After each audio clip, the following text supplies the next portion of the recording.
Hello everyone, my name is Jonathan Sampson. Welcome back to another episode of Tabletop Reviews. Today we're going to be talking about the Vidpro XM-88 microphone. A few things to remember about this microphone is that it has an aluminum alloy construction, it has the adjustable shock mount, and it includes the furry wind muff, the foam wind muff, and the cushion hand grip. All in all, a pretty good deal for this microphone. Also, the microphone is battery operated, so you won't need to provide an additional phantom power source for this microphone, which is excellent as they can be quite expensive. I will demonstrate this microphone being plugged into the Tascam DR-60d a little bit later on in the video. Now, let's go ahead and get to the test portion of this video. What I'm going to do is read a phrase, and then I'll read it again, and the second time I read through it will include noise reduction from Adobe Premiere. The first time will be straight from the microphone directly into the camera, and that way you'll be able to tell the difference and decide if the trade-off from going directly into the camera is something that you're willing to do. So without further ado, let me read the first line. Jack be nimble, Jack be quick, Jack jumped over a candlestick. And this time I will include the noise reduction on this portion. Jack be nimble, Jack be quick, Jack jumped over the candlestick.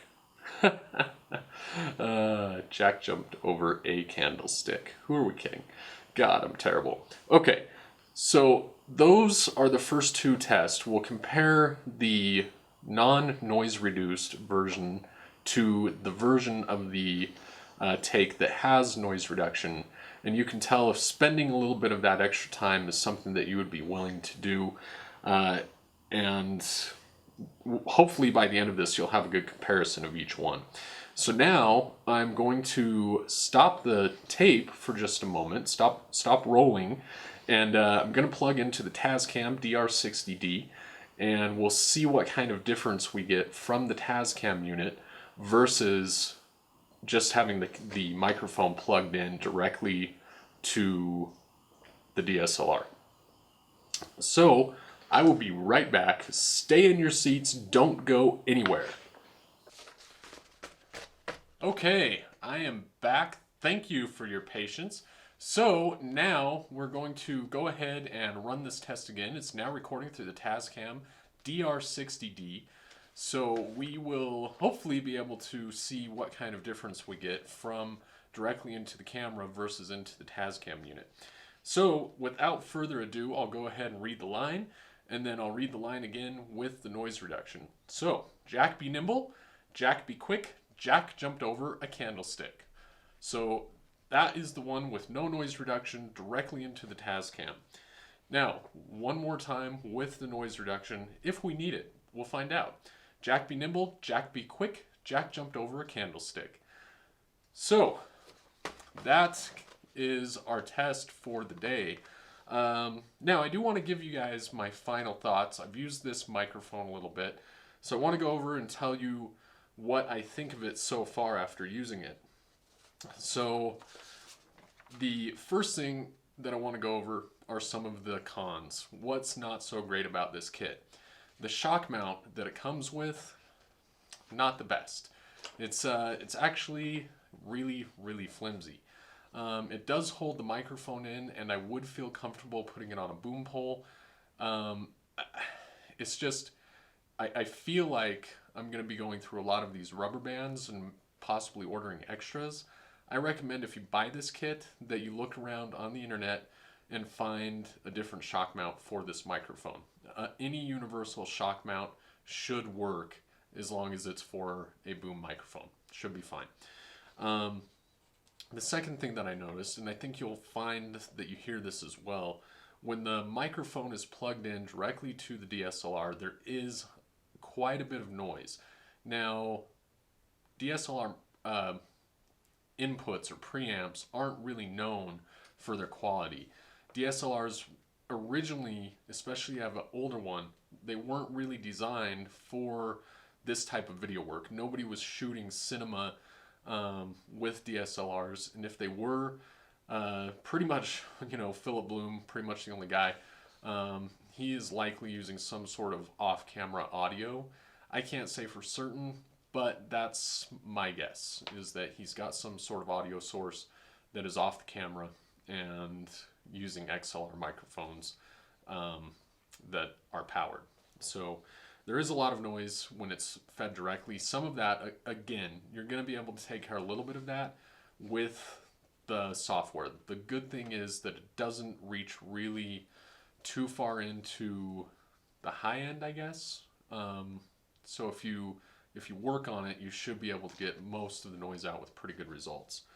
That, in fact, was my third point. You need additional editing in Premiere. One thing I want to add to that is when I did a video with this the other day, I did the entire video, edited it, everything sounded great. I got it uploaded to YouTube and tried to watch it on my phone, and guess what? There is no audio for some reason. I don't know why.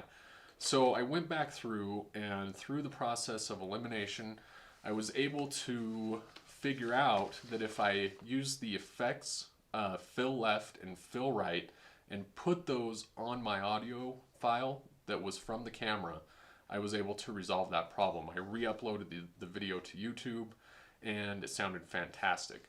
So it's not the end of the world. It just takes a little bit more editing, and I have a feeling that has something to do with possibly the way that the audio is going into the camera, the codec that is being used. I can't say with 100% certainty what caused the issue, but I do know that it could be resolved by simply adding the fill left and fill right effects in Adobe Premiere. So, not the end of the world.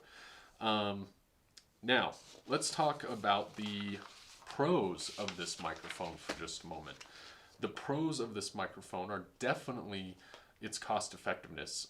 As I said in the unboxing, this microphone is like 120 bucks for the XM-88, and I just saw on Amazon that the XM-55 is like 109 bucks. So for cost effectiveness, being able to go from an XLR into the 3.5 millimeter microphone jack on your DSLR is a huge bonus.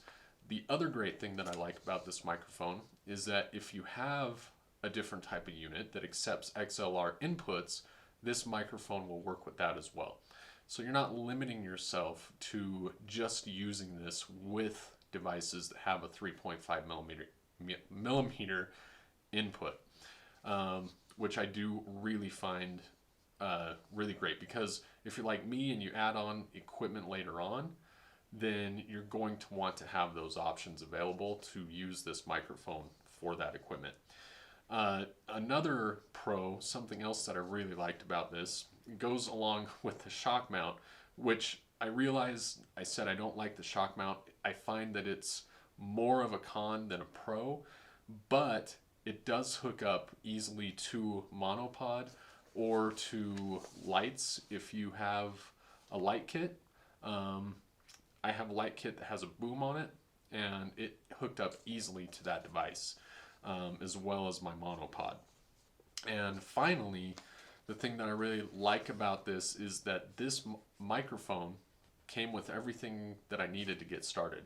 I didn't need to buy the Tascam recorder. I had the microphone. I just wanted to do that so I could get a little bit better audio, and I think it achieved that for sure, but I didn't need to do that. So if you're on a tight budget, this microphone will achieve its purpose of taking your DSLR video to the next level, without doubt.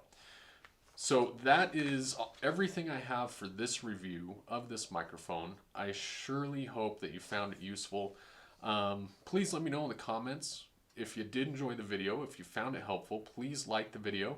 Please favorite the video if you're so inclined. And also subscribe to my channel, because why not?